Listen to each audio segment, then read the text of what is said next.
అటువంటి పరమాచార్య శివస్థానంలో కూర్చునుండగా ఈ పేద బ్రాహ్మణుడు వెళ్ళి నమస్కారం చేసి, ప్రియవర్ మీరే నన్ను ఆదుకోవాలి అన్నాడు. అంటే ఏమి నీకేం కష్టం వచ్చిందని అడిగారు. అడిగితే నాకు ఒక్క కూతురు పరమపేద బ్రాహ్మణుణ్ణి మంచి సంబంధం కుదిరింది, వాళ్ళు 13 కాసుల బంగారం అడుగుతున్నారు, నాకెక్కడిది పేదవాడిని, నాకు ఏం చేయాలో అర్థం కాక మీ దగ్గరికి వచ్చాను, మీరే నాకు ఆ 13 కాసులు ఇప్పించాలన్నాడు.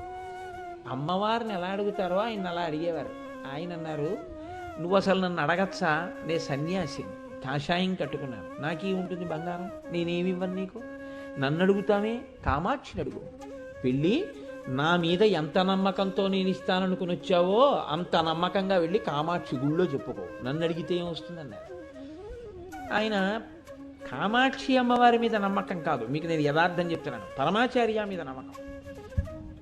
గురువుగారు చెప్పారు కాబట్టి వెళ్ళిపోయి కామాక్షి అమ్మవారి గుళ్ళో కూర్చుని కామాక్షి అమ్మవారిని ఆరాధన చేసి ఆవిడికి చెప్పుకున్నాడు ఆయన, అమ్మ 13 కాసులు బంగారం కావాలి, నేను రాలేదు నీ దగ్గరికి, స్వామివారు చెప్పారు వెళ్ళమని, అందుకు వచ్చాను. నిజాయితీ అనండి, అందుకని వచ్చి నీకు నమస్కారం చేశాను, 13 కాసులు బంగారం ఇప్పించు, పెళ్ళి అవ్వాలి.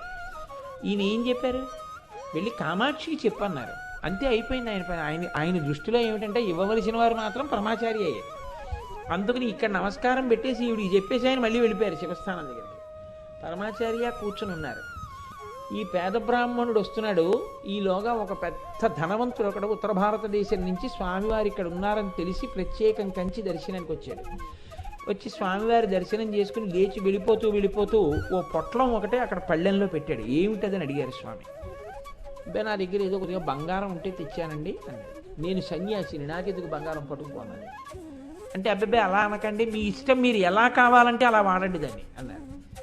అలా అయితే అలా అంటావా అన్నారు. అవును అన్నాడు. సరే అలాగే వాడతాలే, వెళ్ళిపోవాలి, శుభం భూయా, వెళ్ళిరా. అతను వెళ్ళిపోయాడు.